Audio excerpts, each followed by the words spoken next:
bestbookbits.com brings you the book summary of How to Think Like a Roman Emperor by Donald Robertson. The life-changing principles of Stoicism taught through the story of its most famous proponent. Roman Emperor Marcus Aurelius was the final famous Stoic philosopher of the ancient world. The Meditations, his personal journal, survives to this day as one of the most loved self-help and spiritual classics of all time. In How to Think Like a Roman Emperor, cognitive psychotherapist Donald Robertson weaves the life and philosophy of Marcus Aurelius together seamlessly to provide a compelling modern-day guide to the Stoic wisdom followed by countless individuals throughout the centuries as a path to achieving greater fulfillment and emotional resilience. How to Think Like a Roman Emperor takes readers on a transformative journey along with Marcus, following his progress from a young noble at the court of Hadrian, taken under the wing of some of the finest philosophers of his day, through to his reign as the Emperor of Rome at the height of its power. Robertson shows how Marcus used philosophical doctrines and therapeutic practices to build emotional resilience and endure tremendous adversity, and guides readers through applying the same methods to their own lives. Combining remarkable stories from Marcus's life with insights from modern psychology and in the enduring wisdom of his philosophy. How to Think Like a Roman Emperor puts the human face on Stoicism and offers a timeless and essential guide to handling the ethical and psychological challenges we face today. Just a few individuals in history have succeeded to stand the test of time to get worldwide recognition. Views on historical people usually transform from one generation of scholars to the other. Still, Marcus Aurelius has usually been seen as one of the most famous Roman emperors. However, Aurelius is seen as more than only a great ruler. He's recognized as well as an extraordinary thinker and one of the vital thinkers in the philosophical school of Stoicism. Different from other Roman emperors, Aurelius had a quite easy and consistent way to life that assisted him to live virtuous even during periods of difficulty and emotional stress. By knowing about the foundations of Marcus Aurelius' way to Stoicism, you can start to reason like a Roman emperor and maybe rethink your own way to life's several difficulties. Chapter 1. Stoics believe in leading a wise and virtuous life in harmony with nature. Just like every other philosophy, Stoicism has foundational doctrines. If you had any prior understanding of what the phrase Stoic signifies, you may have thought that it was the same with having a stiff upper lip. However, that's just an aspect of what it entails to be a Stoic. If you were to boil down the doctrines of this olden philosophy into one notion, the meaning would be this: to lead a fulfilling life is to live in agreement with the natural way of things. According to the Stoics, living in harmony with nature was the reasonable and sensible thing to do. Nevertheless, you originate from nature and ultimately will go back to it.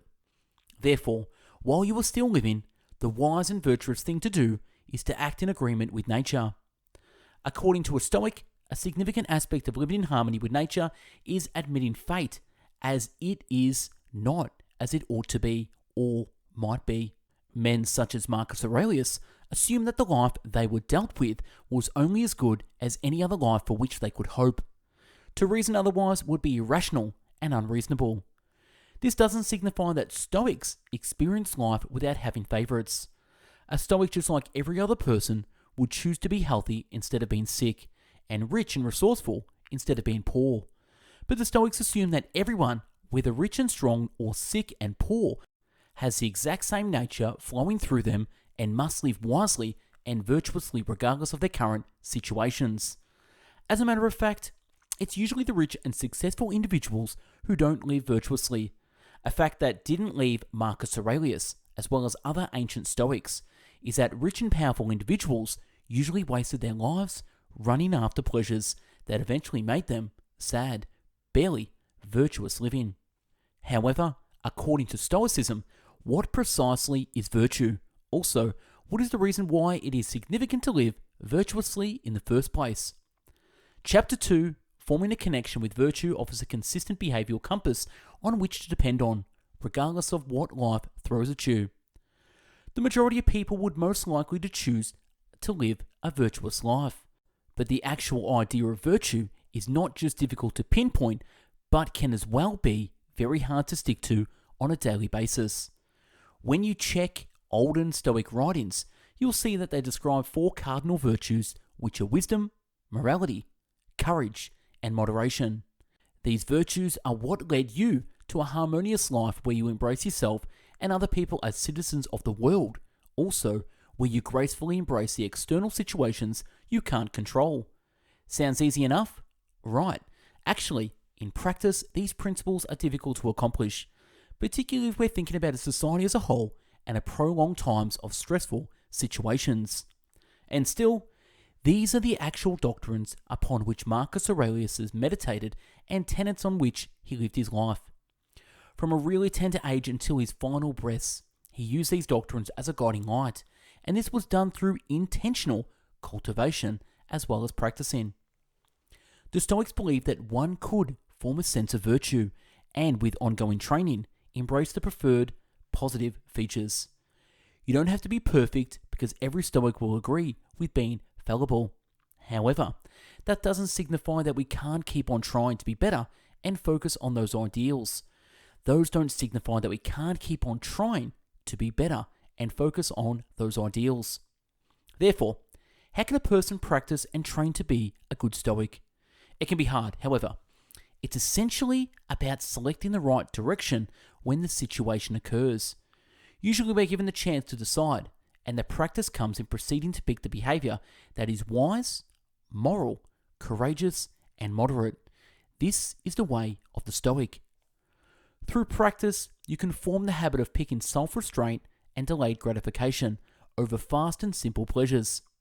Marcus Aurelius took this philosophy of active virtue very seriously and used it to his day-to-day actions and his administrative choices. As we'll get to know in the following chapter, he did this as part of a search for authentic happiness, and there is nothing to stopping you from doing the same. Chapter 3, Authentic Happiness, will naturally follow if you understand your passions. Life is usually likened to a roller coaster ride, and for good cause. At times we're riding high and feeling unbeatable. Some other days we're depressed in the dumps, feeling depressed, annoyed, or even cursed, as if the world were out to get us. Marcus Aurelius rejected to use his life being put between highs and lows, such as this. During his early life, he was aware that he had some real anger problems, and he was also aware that troubled things occurred when he offered himself to those periods of rage. Luckily, he discovered a means to handle his anger issues with the Stoic philosophy. The deeper Aurelius got into Stoicism, the stronger his hold on his anger. Also, his other feelings became. By the time he passed away, Marcus thought that through intentional practice, he'd gotten power over his emotional spectrum and achieved what the Stoics called the authentic happiness. Instead of being deep-rooted in pleasure, good feelings, or convented desires, authentic happiness is derived only from the satisfaction of virtuous living. If getting off life's emotional roller coaster seems pleasing to you, the good thing is that you can apply the exact same steps Aurelius used by learning how to be extra mindful of both your negative and positive feelings. The Stoic practice is related to what contemporary psychotherapists refer to as cognitive distance. Basically, it's the practice of consciously detaching yourself from your feelings, moving back in order for you to see your emotional reactions from a sensible outside view. As soon as you're not blinded by your feelings anymore, you can start to make use of the reason and logic to make better choices that aren't influenced by a tangle of chaotic emotions.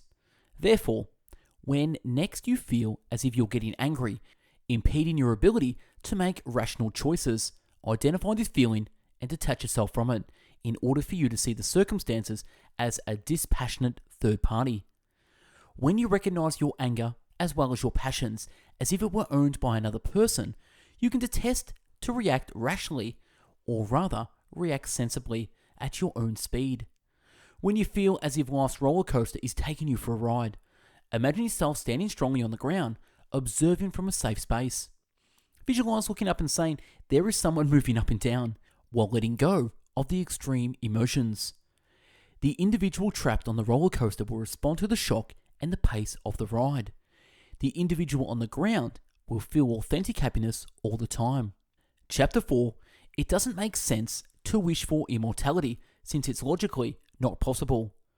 Will you be remembered the day after you pass away? What about a year, or a decade, or a millennium later? Logically speaking, all the things in history, great and little, will ultimately be forgotten. For some individuals, the reality that they will be forgotten one day is a great source of anxiety. Therefore, they will act unreasonably and go to extra and foolish miles in a pointless attempt to leave a permanent stamp on history and hence get immortal. Aurelius and the Stoics used the opposite method. They knew the impermanence of life and also how time is a great leveler. However, they didn't battle against these realities. They recognized them. Marcus Aurelius didn't make every effort to be remembered as a great emperor. He constantly thought about the impossibility of being remembered in any way. Assuming you have to make ego-driven choices so as to attain immortality, you're certain to eventually end up disappointed. Having this in mind, Aurelius recognized his eventual death at an early age in life and allowed this reality to direct him to make rational choices. In most cases, he lived a good life due to that, not burdened by his ego. However, the irony is, although Aurelius didn't have any interest in being remembered, he remains over 1,800 years after an illustration of one of the greatest leaders of the olden era. Hence, history reveals to us that leaders are the ones who are at least influenced by an ego that stands apart from the rest. You can't put a stop to the hands of time. You can't put a stop to the hands of time.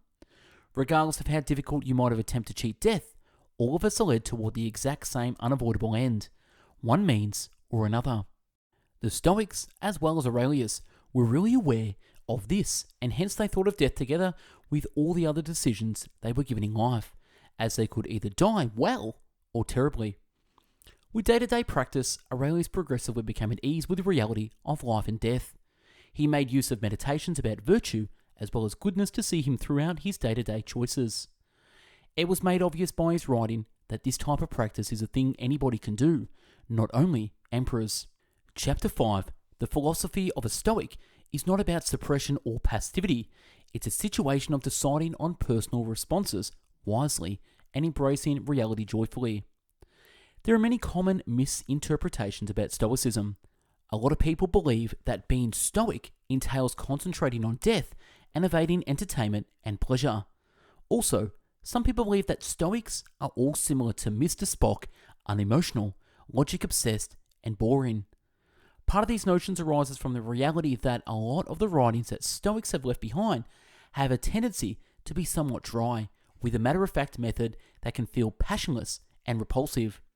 However, if you look past the formal writing and take a look at Marcus Aurelius' letters to friends and family, you'll have a hint into a person who has a positive view on life and is really full of joy and humour.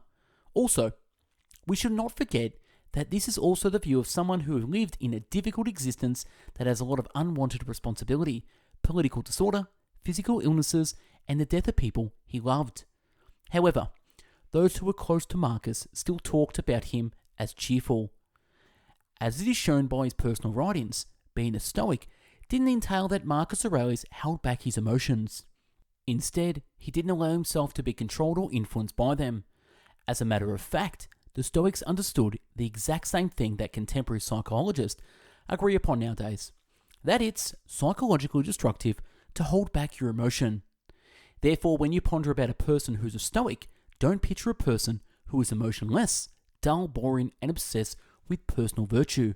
Rather, imagine a person who is authentically counted with a life and free from the worries and desire or overindulgence. Also, bear in mind that just because a person might be practicing acceptance of death doesn't necessarily signify that they're dark or miserable. It basically signified that they are attempting not to be in denial of a thing that's totally natural. Chapter 6, with controlled practice, it is likely to make peace with physical pain. Nobody wished to live life in a state of regular pain. However, some individuals aren't really given an option. However, the human body isn't impervious to illnesses, and some illnesses can be long-lasting or chronic. Marcus Aurelius, as it occurs, wasn't a person you'd refer to as a healthy man. As a matter of fact, most times in his life, he went through painful illnesses. He had chronic chest and stomach pains during the later phases of his life, and it was known to be particularly frail. However, instead of being in conflict with his pain all the time, hence letting it influence him, he used the Stoic philosophy to embrace a situation he didn't have any control over. By doing this, he could successfully control how he responded to these situations. By dealing with pain management logically, he didn't allow his illnesses to have any impact on his relationships with the world that surrounds him. There are a lot of wild and notorious accounts of Stoic philosophers and pain. There are some rumors that mention that the Stoics would hug frozen statues when it is winter or roll into the hot sand when it is summer. Even their mode of dressing showed their conditioning to pain, as they would leave exposed their shoulders even on very cold days as an indication of endurance. The Stoics didn't intend to inflict injuries on themselves or put permanent wounds. Instead, they were slowly protecting themselves against painful situations that were certain to appear, be they external situations such as the weather or internal situations such as sickness and old age. Everything was a means of embracing the natural elements and coping with pain instead of hiding from it or allowing it to control them. Also, Aurelius was well known for meditating on the geography of his pain.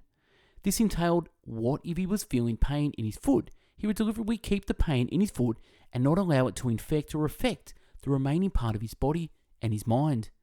Epicurus, who was the olden Greek philosopher, summarized the Stoics' relationship to pain quite well when he indicates that pain is usually bearable since it's either acute or chronic.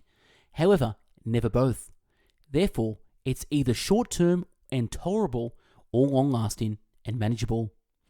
Regardless of which pain you feel, you can endure it, particularly if you abide by the way of the Stoic. Chapter 7.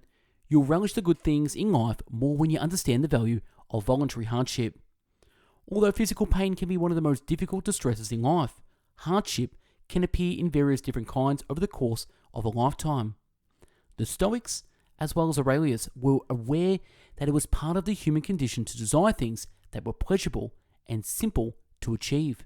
Still, Aurelius could notice that individuals were not content with their lives for the basic idea that it's unsustainable to continue thinking that things should be pleasurable and convenient all the time. This is the point where the practice of voluntary hardship comes to play. A soft bed, a house, warm water, and food may be fixtures in your life now. However, that doesn't signify that you have to take those for granted or think that they'll be there the next day. This is one of the causes a contemporary Stoic might routinely use cold showers, even when there is hot water. Volunteering to feel hardship when there is a comfort may seem unreasonable. However, for the Stoics, it is really a sensible thing to do, as it is possible that pleasure, as well as convenience, won't present all the time. Therefore, you might as well get accustomed to it. One of the most direct means to nurture virtue and grow your character is through voluntary hardship. Just like practicing cognitive distance is a vital means to stay in charge under emotional pressure, voluntary hardship will assist you to do the exact same thing when from every now and then life gives you even more hectic situations. Due to this, Stoics are well known for making use of their spare period as a chance to practice staying calm in the face of disorder. The premeditation of adversity, also referred to as getting ready for the worst, was a means for the Stoics to condition the mind for hardship. Also, although it might look like a morbid technique to use time, it will help you better deal with stress than a person who is completely not ready for a disaster. You can try this now by volunteering for a cold shower. You can summon your inner emperor and withstand a few minutes of chilly water for the sake of developing a character. Chapter 8. Marcus Aurelius understood that mentorship, as well as constructive criticism, brought about better personal accountability. When you woke up this morning, you most likely didn't instantly begin to deliberate on what activities you could do in order for you to end the day feeling like a virtuous person. However, what is the reason why shouldn't you? Having a strong day-to-day concentration such as this is a big aspect of the Stoic philosophy, and hence was a leading force in the life of Marcus Aurelius. In his position as an emperor, Aurelius went really far to claim that he has a person in his inner circle to hold him responsible for his ideals. This reveals that he was very well aware of the blind spots everyone can have, and that it is very easy to mention another person's error than it is to identify and call attention to your own. To summarize, it's very easy to mention another person's error than it is to actually identify and call out attention to your own errors. From a tender age, Aurelius usually surrounds himself by individuals who would give constructive criticism. He would make use of this feedback day to day to ensure he acted well and never deviated from his main ideals, and his stated goals as well as duties. The outcome of this practice was a life of regular moral choices and rational political decisions. However, what if you don't have anyone around you to provide constructive criticism? As he got close to the end of his tenure, Aurelius had lost his trusted sounding boards. Therefore, he depended on a different method of Stoicism, the imaginary mentor. In thinking about his deeds or choosing what to do, Aurelius would question himself what his imaginary virtuous mentors would say or do if they were in his situations. Would they agree with his behaviours or advise him to change direction? Even if you're by yourself, abstract exercises such as this can let you keep on soliciting the wisdom of the most virtuous individuals you can imagine. Maybe when next you see yourself in a stressful circumstance, use this method by questioning yourself. What would Aurelius do? Just want to quickly pause this summary and take a moment to say thank you for watching and listening to this summary. We have currently uploaded more than 600 free video, audio, and written book summaries at Best Book Bits. Well, if you to become a fan of us at bestbookbits.com, subscribe to our YouTube channel and follow us on Spotify or wherever you listen to podcasts such as Google Podcast or Apple Podcast. You can also keep Best Book Bits financially alive by checking out our products and services out in the links and show notes below, such as physical books, downloadable PDFs, subscribing to our email newsletters, consuming our courses, and joining our Inner Circle coaching program. Thanks again for being a fan, and on with the summary. Chapter 9, you can make use of counter-rhetoric to balance out conversations when people depend on feelings to prove a point. Finally, let's examine one part of the day-to-day life that just about everybody needs to handle in one way or another: words and communication. Just like a lot of great leaders before, and because Marcus Aurelius was relatively the public speaker as well as a persuasive debater, these can be beneficial abilities to hone, particularly in the present day decisive political climate. In the years leading up to Aurelius' position as Emperor of Rome, he used much time to get ready for his future responsibilities.